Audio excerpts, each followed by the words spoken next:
Another transgender issue in church. The Great Heavens Church in Lagos had always been a sanctuary of peace, a place for spiritual upliftment and divine blessings. But one day, something extraordinary happened that would shake the congregation to its core. It began like any other prayer session, a day filled with heartfelt pleas and quiet hopes. Worshippers gathered, seeking answers and miracles. But as the session unfolded, the atmosphere shifted. Among the faithful stood a notable woman seeking prayers for the fruit of the womb. She soon became the center of a shocking revelation no one could have anticipated. What happened next left the entire church, the woman's family, and friends in profound shock. The following is the story. Meet Daniel and his wife, Ruth. At 40, Daniel had achieved significant success. The computer sales business he built from the ground up thrived under his ambitious and determined leadership. With a degree in information technology and an MBA, Daniel had worked tirelessly to establish himself as a respected entrepreneur. Yet, even as he was celebrated for his acumen, Daniel saw his greatest achievement as his marriage to Ruth, a brilliant and compassionate university mathematics professor. Daniel and Ruth had met at a technology and education conference, bonding over their shared passion for innovation and learning. Daniel was captivated by Ruth's intellect and grace, while Ruth was drawn to Daniel's vision and drive. Their conversations were dynamic, their laughter genuine, and their connection immediate. As their friendship blossomed into romance, it seemed as though they were destined for greatness together. Ruth, with her PhD in mathematics and a simple demeanor, was a force to be reckoned with. Her students adored her insightful lectures, and her colleagues respected her dedication and intellect. Together, Daniel and Ruth formed a formidable team, supporting each other's endeavors and celebrating each other's successes. They were the kind of couple others admired, their love seemingly unshakable. Their wedding was a beautiful blend of tradition and modernity, a testament to their love and commitment. Surrounded by friends and family, they exchanged heartfelt vows, radiating joy and optimism. The ceremony was filled with laughter, tears, and hope for a bright future together. 2 years into their marriage, Daniel and Ruth were still in the honeymoon phase. They traveled together, supported each other's dreams, enjoyed dinner dates, and shared quiet moments that deepened their bond. Their love story seemed like one straight from a romance book. "Can you believe it's been 2 years already?" Daniel would marvel. "It feels like just yesterday we met at that conference," Daniel would say, his voice filled with nostalgia. Ruth would smile warmly as she replied, "I know. Time flies when you're with the right person." Yet even in these fleeting moments of happiness, no one knew the heavy burden Ruth carried. Daniel had begun to talk about having children, his voice filled with hope and excitement. She knew, deep down, that this conversation would only grow more insistent as time wore on. She played along, sharing Daniel's longing for children. They often imagined what their firstborn would be like, debating whether it would be a boy or a girl. Their arguments always ended in playful laughter, followed by tender moments that seemed to smooth over the growing tension between them. But by the 4th year of their marriage, the absence of children in their lives had become an undeniable presence, one that loomed over them like a dark cloud. Ruth, ever the picture of strength, continued to nod in agreement during discussions about doctors' visits and fertility treatments, but behind her eyes, there was an unspoken worry that she couldn't push away. One Sunday, as they sat in church, Dr. Peter Lucas, an elderly visiting pastor revered for his spiritual gifts, called for couples seeking the fruit of the womb to come forward for prayers. Ruth and Daniel, their hands clasped tightly together, made their way to the altar. Dr. Lucas laid hands on each couple and prayed fervently, his voice rich with faith and hope. But when he reached Ruth, he hesitated and stared at her. For a moment, there was silence. The auditorium seemed to hold its breath. "My dear," Dr. Lucas said, his voice suddenly wavering, a flicker of confusion in his eyes, "I don't seem to understand. When I wanted to pray for you, the Spirit showed me a man." He stuttered. I don't know why God shows you to me as a man." The words hung in the air, like a thunderclap breaking through the stillness of the moment. Ruth froze, her heart pounding in her chest, as a wave of confusion and dread washed over her. The others around them were silent, their eyes flicking between Ruth and Dr. Lucas, unsure of what they had just heard. Lowering her gaze, she scrambled for a response. "Pastor, I don't understand," she said, her voice trembling. Daniel, visibly perplexed, interjected, "What are you talking about, Pastor? You're looking at a woman and saying God shows you a man? I've always believed in your visions, but this one, I'm struggling to comprehend." The pastor remained calm but firm, reiterating his vision. Daniel, feeling humiliated, wanted to confront Dr. Lucas, but Pastor Jeremy, the church's resident pastor, intervened, diffusing the tension. As they returned to their seats, Ruth begged Daniel to let it go. "The man is confused," she said. "Many of them are. He's clearly making things up." Reluctantly, Daniel agreed, though his confusion lingered. "But that one is too much," he muttered. "I feel like punching him for this embarrassment." Ruth smiled wryly and squeezed his hand. "My husband won't do that. God's children don't fight. More so, it would be a waste of effort on a poor pastor seeking relevance." The congregation was abuzz. "Did you hear what the pastor said? Could it be true?" Some murmured sympathetically. "Poor woman. This is embarrassing and humiliating." Pastor Jeremy wrapped up the service, apologizing to Daniel and Ruth for the incident. However, the following week, Dr. Lucas shared his experience with his congregation. "I've continued to pray for the sister," he added, "and yet God shows me the same vision about her. A man in place of her." News soon spread to Ruth and Daniel's church. Ruth's resolve hardened. Why should her pastor allow such embarrassment to happen to her in the church she had attended and supported financially for years? She suggested to Daniel that they leave and find another church. Reluctantly, Daniel agreed, and they joined a new congregation a distance away. At first, the new pastor prayed over them and promised a miracle, filling them with hope. But 2 months later, the pastor had a disturbing dream. Ruth appeared as a man and sat beside Daniel in his congregation. Shaken, he dismissed it as a trick of the mind and prayed for clarity. The dream recurred, leaving him no choice but to share his vision with Ruth and Daniel in his office. Daniel's frustration boiled over. "I don't understand what's going on here," he said to Ruth at home. "Two pastors saying the same thing? How is this possible?" Ruth tried to deflect, insisting, "I don't understand either.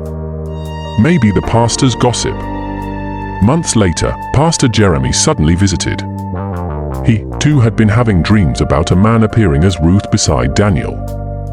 Ruth's patience snapped. "We've left your church," she said coldly. "Why have you come here to harass us?" She stormed out of the room, leaving Daniel to deal with the pastor. For a week, there was coldness between Daniel and Ruth. Ruth pretended to be strong. "Why would you allow the so-called pastors to destroy our home, Daniel?" she said one night. But her conscience weighed heavily on her. She couldn't sleep, her thoughts were a whirlwind of guilt and fear. Before dawn, one Saturday, she woke Daniel, her voice trembling. "I'm sorry," she said. Daniel, still groggy, asked, "Sorry for what?" Taking a deep breath, Ruth replied, "For the problems I've caused you." Daniel sat up, his confusion evident. "Why are you saying that? I don't understand. It's not your fault." Tears streaming down her face, Ruth confessed, "Daniel, the pastors are right. They're seeing my past. I wasn't born a woman. I transitioned years before we met." The room fell silent as Daniel tried to process her words. "I still don't understand," he drawled. "Yes," Ruth whispered. "I've always wanted to be a woman, so I changed from the boy I was to a girl when I was 16. By the time we met, I thought I could leave that part of my life behind. I was born a boy. My name was David."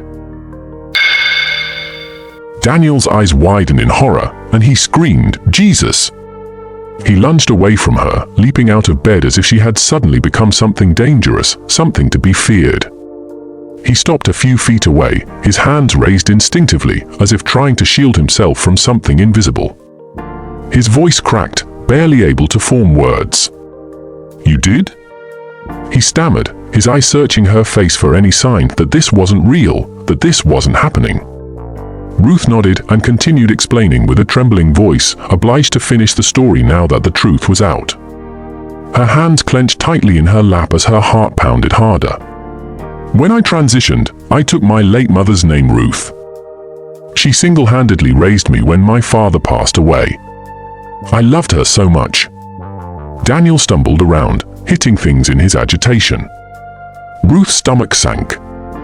She hadn't expected this. Her confession had clearly shattered Daniel, the man she loved. Daniel turned and asked, almost as an afterthought, "But I heard trans women don't enjoy intimacy. How were you managing ours so well?" Ruth's eyes dropped to the floor. She looked away, squeezing her hands. After some precious seconds, she said, I underwent complete vaginoplasty and hormone therapy as part of my transition. They allow me to have a functional vagina, which I use like any woman." Her voice cracked, and she paused, her chest heaving as she fought to hold back tears. She cried as she continued, "I was so desperate to be loved and accepted by you that I did everything possible to make our intimacy worthwhile. I love you, Daniel. I was terrified that you'd leave me if you knew the truth." Her voice shattered, leaving her gasping for air as she struggled to hold herself together. She looked away and said, "But I don't see why that's important. What matters is that we loved each other and our intimacy was real to us." Her words were laced with a desperate longing, a plea for Daniel to see beyond her past and love her for the sweet life they shared together. "What is science turning the world into?" Daniel shouted, his voice rising with panic, his hands flying through the air in agitation.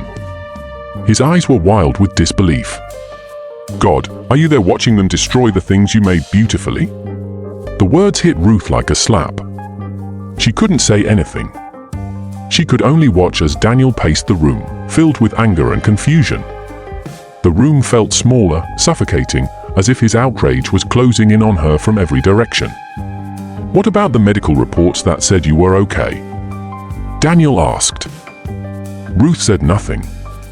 "All the medical reports said you don't have any medical reason why we can't have children," Daniel said painfully. "I paid to get them," Ruth replied. "Daniel, please save me the embarrassment." "Please, Daniel," she said, kneeling beside him.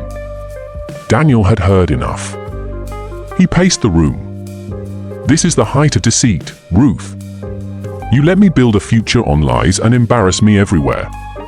Ruth followed him around, crying and pleading for his acceptance, but Daniel's anger only grew. "How could you do this to me? How could you let me marry you as a woman and dream of children, of a family? This is the height of deceit, Ruth. And the embarrassments we've been going through. The embarrassments in church and everywhere. Ruth. Why? Why? Why?" He hit the bedroom table and sank into the chair and began to sob. "God, why me? Why me?" Ruth cringed on the bed. "I love you, Daniel. I didn't know how to tell you the truth. Please forgive me. I am so sorry." Transition. What madness and confusion. Daniel spat, each word laced with disgust and frustration. Ruth recoiled, her back pressing into the headboard. She felt the space between them stretch impossibly wide, as if they were miles apart instead of just feet. This wasn't the man she had shared her life with, not anymore. This was a stranger. "Daniel, I love you," she whispered, her voice shaking. "I have everything you need in a woman. Everything. Please, believe me. I can give you what any woman can." "Stop!" Daniel shouted, his face twisted even further. His eyes burning with a mix of betrayal and rage. "You don't have everything. Do you have children in that new body of yours? Do you?" The question landed with a heavy thud, more painful than Ruth had ever imagined. The sharpness of his words cut deep into the core of her identity. The truth she had hidden, the one she had hoped he would understand, now seemed like an insurmountable barrier between them. "You could change everything, Dr. Ruth," Daniel said, his voice thick with bitterness. "But you couldn't change your body to have kids, one of the very essences of being a woman. Dr. Ruth, you couldn't do that, yet you claim to have everything it takes to be a woman." Ruth's breath hitched in her throat. But she swallowed hard and remained calm. The anguish in Daniel's face was too much to bear. She watched him pace again, his hands tugging at his hair, his face twisted in torment. Her heart shattered with each of his movements. "I'm sorry," she whispered, her voice barely audible. "I didn't mean to hurt you. I was scared, Daniel. I was scared of losing you if you knew the truth." Daniel stopped dead in his tracks, his back turned to her, his shoulders slumped under the weight of what he had just learned. Ruth longed to reach out, to comfort him, but fear kept her paralyzed. The gulf between them felt insurmountable now. "I don't know who you are anymore," Daniel muttered, his voice low, filled with disbelief. "You lied to me." "I didn't mean to," Ruth said, her voice breaking as tears welled in her eyes. "I love you. I really do." Daniel turned toward the window, his face a mask of torment. He stared out, his body rigid, as if trying to find some escape from the chaos inside him. Ruth could feel the weight of his silence pressing on her, pushing her further into despair. After a long, agonizing moment, Daniel reached for his car keys on the nightstand. Without a word, he turned toward the door. His footsteps heavy and resigned. "Daniel, please." Ruth's voice broke, the plea hanging in the air like an unanswered prayer. But he didn't stop. He didn't turn back. The door clicked shut behind him, the finality of it echoing through the room. Ruth sat there, her body trembling, her heart racing, utterly alone in the suffocating silence.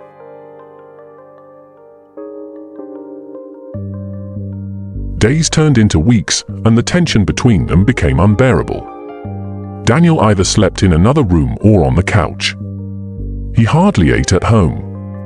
Soon, Ruth started to notice the smell of alcohol on him when he came home. He always told her he wanted to be left alone. One day, Ruth finally gathered the courage to tell Daniel that they needed some time apart to give him space to calm down. Daniel's response was silence. That evening, as he watched her drag her suitcase across the sitting room, his emotions overflowed. Ruth stopped halfway, turned to him, and said, "Daniel, I love you with all my heart, more than I've ever loved anyone before." Daniel stood there, paralyzed, as Ruth continued to move.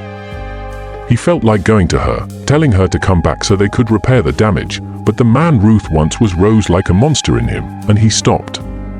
He went to the window to watch as Ruth drove out of the compound. Then, he slumped onto the sofa.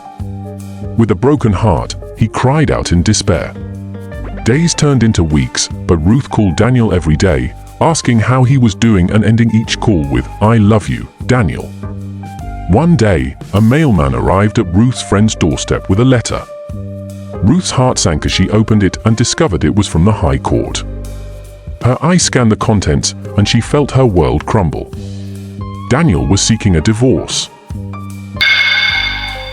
Ruth tried desperately to reach him, but he remained unreachable.